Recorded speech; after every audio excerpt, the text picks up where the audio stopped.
Je me tourne vers vous, Jonas Haddad. Vous êtes avocat, vous êtes délégué régional du Parti Les Républicains et vous êtes cofondateur avec justement Laure de la Raudière que Corinne Erel citait juste avant, de Numérique 2017.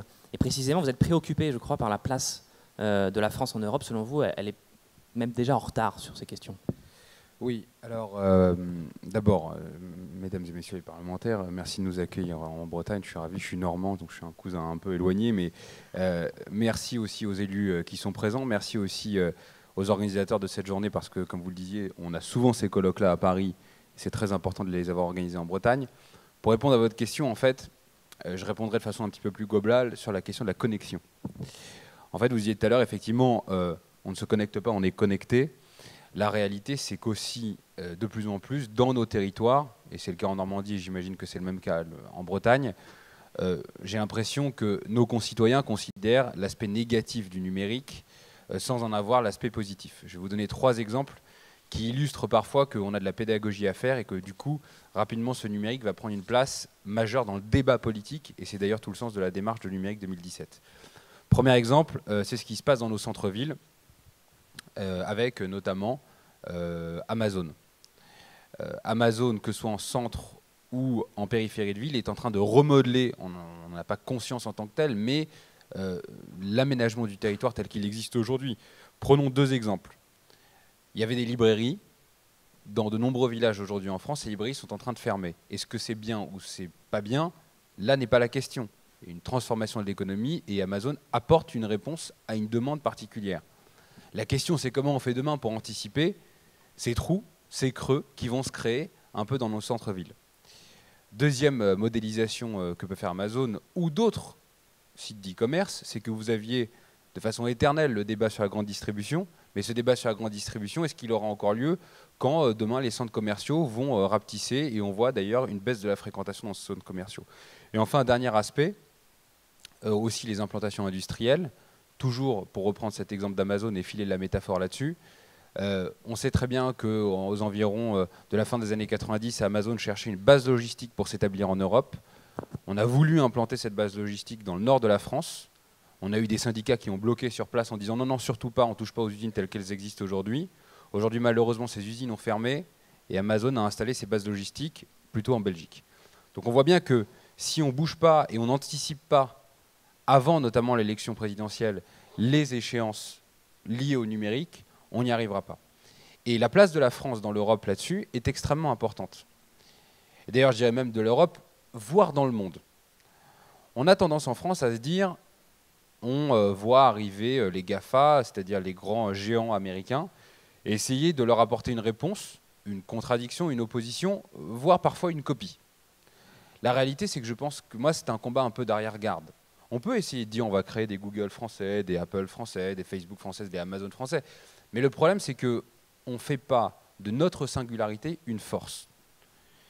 Il y a une université aux États-Unis qui s'appelle l'Université de la singularité, qui est aujourd'hui, j'allais dire, au bout de ce qu'on peut faire en matière de numérique et qui essaye d'aller sur des sujets très très innovants et qui considère d'ailleurs que le terme de la singularité, c'est ce qui va faire la force d'une économie demain.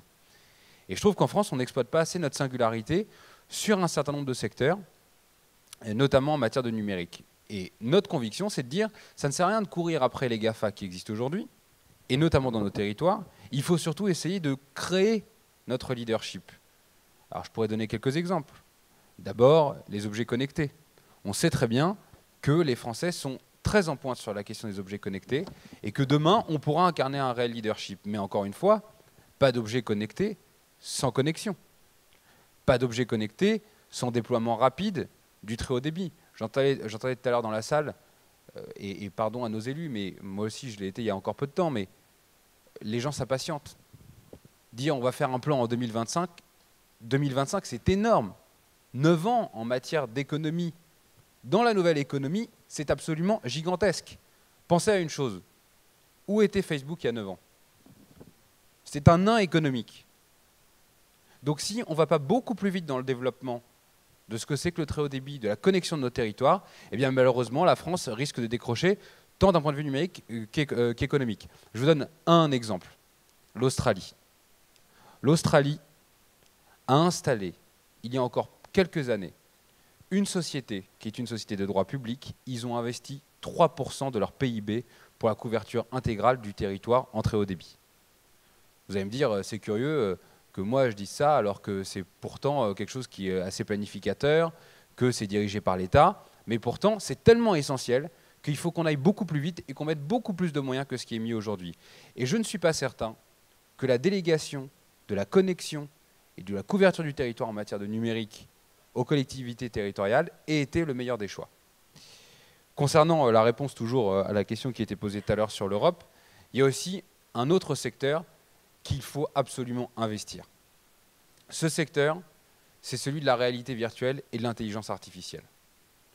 Ces deux secteurs sont en train d'être absolument trustés par un certain nombre de ces GAFA dont je vous parlais tout à l'heure, qui investissent massivement dans la recherche et le développement dans ce sujet. Si on attend encore 1 ou 2 ans, il sera trop tard. Certains disent qu'il est déjà trop tard.